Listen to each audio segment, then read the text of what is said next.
Hingga kini jadwal dan tahapan pemilu 2024 belum ditetapkan. DPR, KPU, dan pemerintah masih berkutat melakukan pembahasan terkait hal tersebut yang diperkirakan akan berdampak pada anggaran hingga persiapan teknis. Komisi Pemilihan Umum sampai saat ini masih mematangkan jadwal dan tahapan pemilu tahun 2024 mendatang. Molornya penentuan ini diperkirakan akan berdampak pada lamanya tahapan pemilu yang juga berdampak pada anggaran yang diperlukan. Jika kita belajar pada Pilkada serentak 9 Desember 2020 lalu yang diselenggarakan di tengah pandemi COVID-19, anggaran Pilkada serentak bertambah menjadi 4,77 triliun rupiah. Jika kita berkaca dan juga melihat kondisi pandemi yang belum dapat dipastikan, penyelenggaraan pemilu 2024 akan bersifat kompleks dan membutuhkan biaya yang tinggi, sehingga memerlukan penyusunan anggaran yang berpatokan pada prinsip efisiensi dan efektivitas serta berkualitas. Sebelumnya, Perkumpulan untuk Pemilu dan Demokrasi atau Perludem menyebutkan tahapan yang panjang dan anggaran yang besar pada proses pemilu 2024 mendatang adalah hal yang wajar. Pasalnya, pada pemilu 2024 mendatang dilaksanakan secara serentak, baik pileg, pilpres, dan juga pilkada. Namun demikian, KPU sebaiknya menyederhanakan sejumlah tahapan sehingga anggaran yang digunakan bisa lebih efisien. Sebagai konsekuensi dari tidak direvisinya Undang-Undang tentang Pemilihan Umum yang merupakan keputusan bersama dari pemerintah dan DPR, maka penyelenggaraan pemilu 2024 masih mendasarkan pada Undang-Undang Nomor 7 Tahun 2017.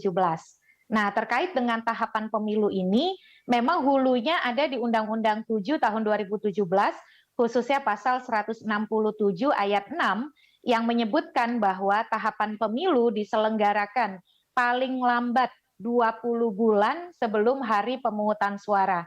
Maka KPU itu berusaha menyiasati agar tahapan antara pileg dan pilpres itu tidak beririsan, tidak harus bertemu tatap muka begitu.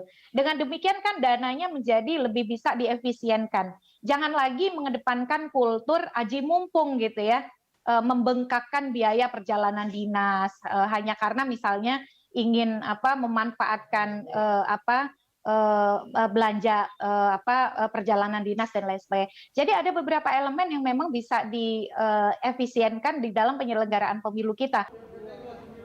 Hal yang sama juga dilontarkan anggota Komisi 2 DPR Mardani Alisera yang menyebutkan KPU sebaiknya menyederhanakan tahapan pemilu sehingga anggaran yang diperlukan tidak sebesar yang diajukan.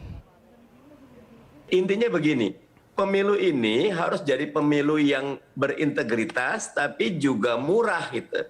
Karena kalau pemilu ini tidak murah, itu kos politiknya jadi mahal dan itu akan mencederai demokrasi kita sendiri. Nah, di forum ini bagus sekali, Don, berita satu, ayo kita gulirkan revisi Undang-Undang Pemilu untuk pemilu yang murah dan berkualitas, sama pendek durasinya gitu. Kalau bentuknya Perpu sangat mungkin, karena kalau bentuknya Perpu ini inisiatif pemerintah dan mayoritas cuma diterima atau ditolak. Saya katakan kami PKS, kalau buat bangsa negara itu mayoritas kita terima. Anggaran penyelenggaraan pemilu 2024 harus memberikan manfaat yang maksimal pada pendewasaan demokrasi di Indonesia. Pelaksanaan pilkada dan juga pemilu 2024 harus juga melindungi seluruh elemen masyarakat.